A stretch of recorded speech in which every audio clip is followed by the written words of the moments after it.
પ્રભુ શ્રી રામની જ્યારે વાત થવાની હોય ત્યારે સ્વાભાવિક રીતે શાસ્ત્રાર્થ કરવા માટે એક જ નામ યાદ આવે, જે નામ, જે વ્યક્તિત્વ જેને કોઈ ઓળખની જરૂર નથી, દેશ વિદેશ સાત સમંદર પાર જેમની ખ્યાતિ પ્રસરેલી છે. દરેક જગ્યાએ જ્યાં રામનું નામ આવે, જ્યાં વાત હનુમાનજી મહારાજની આવે, એમની સાથે જ એમનું નામ યાદ આવે. મોરારી બાપુ આપણી સાથે છે. બાપુ, સ્વાગત છે સંદેશ ન્યૂઝમાં. બાપુ સાથે આજે ઘણો બધો શાસ્ત્રાર્થ કરવો છે અને ખાસ તો ભગવાન રામની વાત કરવી છે અને બીજી ઘણી બધી વાતો કરવી છે. બાપુ, સદીઓનો ઇંતજાર હતો, એ સદીઓનો ઇંતજાર ખતમ થયો છે અને દરેક સનાતનીની એ આશ પૂરી થઈ છે.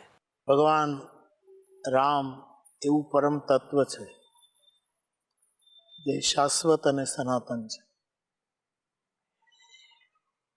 એમનું પ્રાકટ્ય સ્થાન અયોધ્યા, એમની જન્મભૂમિ, એના દર્શન કરવા માટે, એની એ મૂળ જગ્યાના આપણે દર્શન કરી શકીએ એટલા માટે ભારત જ નહીં, જ્યાં જ્યાં ભારતીયો વસે છે, અથવા તો રામનો અર્થ કરું તો આરામ, વિશ્રામ, વિરામ, લોકાભિરામ, આની જેને જેને ખેવના છે એવા સૌને ઇંતજાર હતો અને એ ઘડી આવી પહોંચી છે.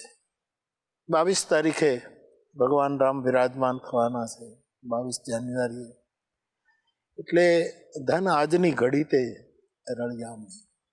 રામનું મંદિર જે અત્યારે થયું, કે એ મંદિર ભવ્ય તો છે જ, એમાં કોઈ સવાલ નથી, પણ એકલું ભવ્ય નથી, એ દિવ્ય છે. ભવ્યતા એ ભૌતિકતા છે, દિવ્યતા એ આધ્યાત્મિકતા છે. પરંતુ મારી દ્રષ્ટિએ એક ત્રીજો શબ્દ પણ હું જોડવા માંગુ છું. એ રામ મંદિરને લીધે ભવ્ય પણ છે, દિવ્ય પણ છે અને સેવ્ય છે, કે જે મને તમને સેવન કરવા પ્રેરશે. ઋગ્વેદ જૂનામાં જૂનો વેદ અને એનો પહેલો જ મંત્ર પ્રકાશ તરફ મને તમને ઇંગિત કરે છે. અગ્નિ મિળે પુરોહિત, અગ્નિ શબ્દથી. અને એ અગ્નિ દજાડનારો નહીં, ભસ્મ કરનારો નહીં, નાશ કરનારો નહીં, પરંતુ જેમ ભર્તૃહરિ કહે છે, નમઃ શાંતાય તેજસે, હું એ શાંત પ્રકાશને પ્રણામ કરું છું. પાસે છે જ 5000 વર્ષ, પણ એના પહેલા રામ કેટલા યુગોથી છે આપણે એમાં ન જે વિદ્વાનોનો વિષય. પરંતુ ભગવાન રામે, હું તો મારી કથાને એમ જ કહું છું કે આ સેતુબંધની કથા છે, આ સમન્વયની કથા છે, આ સંવાદની કથા છે.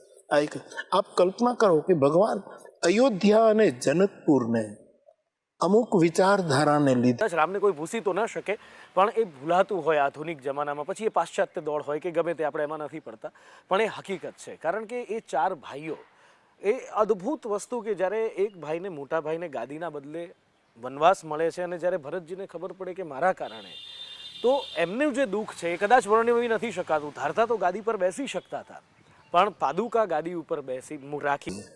પણ જુગપદ નિર્વાહ એવા જેટલા આચરણવાળા માણસો હશે એને પાદુકા પોતાના તરફ ખેંચશે અને એ રીતે વિશ્વમાં રામ રાજ્ય બહુ જ મૂલ્ય સાથે પ્રગટ થાય. શાહબુદ્દીન સાહેબને આપણે ઘણીવાર સાંભળીએ ને, બહુ સરસ વાત કહેતા હોય છે કે લેડી લાઇક સીતા અને ગ્રંથ like Gita can only be produce in India and India. સ્ત્રી પાત્ર જે તમને